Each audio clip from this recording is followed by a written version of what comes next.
today. We got some flight simulators that the school district bought us. And so we're going to use them to teach the cadets how to fly and get them interested in flying.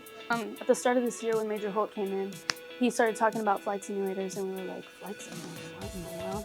And then he finally, we built it, I think like 2 or 3 weeks ago.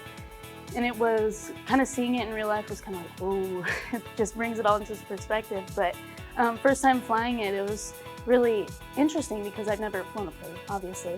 And so kind of getting that perspective and point of view of someone who flies, it's really cool. You know, I've always wanted to be a pilot since I was a little kid. It's just always something that fascinated me. Thought it was, you know, a pretty good job. I've done research on it. It seems like a good job that I'd be interested in. And overall, this is just something I want to do. This would put them way ahead. We've already had the basic class on the theory of flight. They're going to get a semester of almost hands-on, like 50% hands-on with the flight simulator. So if they go to SIU, they'll be far ahead.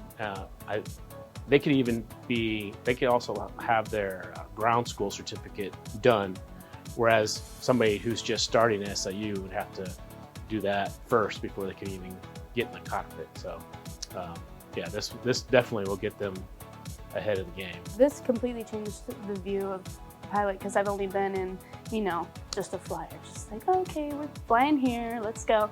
But actually seeing the pilot and what they see is really, really awesome. So these are actually modeled after the actual aircraft. Obviously there's no fuselage, right? But the seat's about right. The flight controls, engine controls are spot on. To give them that real feel, and we have the curved screen. The weather is real time. The mapping is real time. So right now, these two machines are talking to each other. So it's actually showing that there's two aircraft in the vicinity. They're taking off from Marion Airport, Veterans Airport. They're going to be taking off from here. And then they'll fly to Southern Illinois Airport.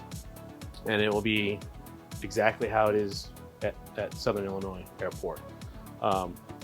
You turn the aircraft left and right, it's going to turn left and right. The flight controls are pretty spot on. When he first taught me, it was kind of like, okay, so you pull this and then you do this and then you do that, and you got to do like pre-flight inspection. He tells you what that's all about, and it was really cool to just kind of work with the machine. And once you're up in the air, it's a lot easier. Once you learn, you'll have this in within like 5 minutes tops. But it's really, really awesome. It's much better. I can get a taste of what it's like, and before, you know, I go off to college, you know, spend a lot of money on the degree to only realize, hey, I'm not really cut out for this. I don't really like it, kind of thing. Wasn't really what I was hoping for. So it's good, you know, while you're in high school, get a feel for these planes, get a feel for what it's going to be like being a pilot. In order to use the flight simulators, you have to be an ROTC cadet. As soon as you enroll, we'll start getting you set up to learn how to use these. There's going to be a before school and after school program. We're going to start a flight club, so that way students can learn together the theory of flight and such. And then and then we're hoping that it recruits more students because they want to learn to fly.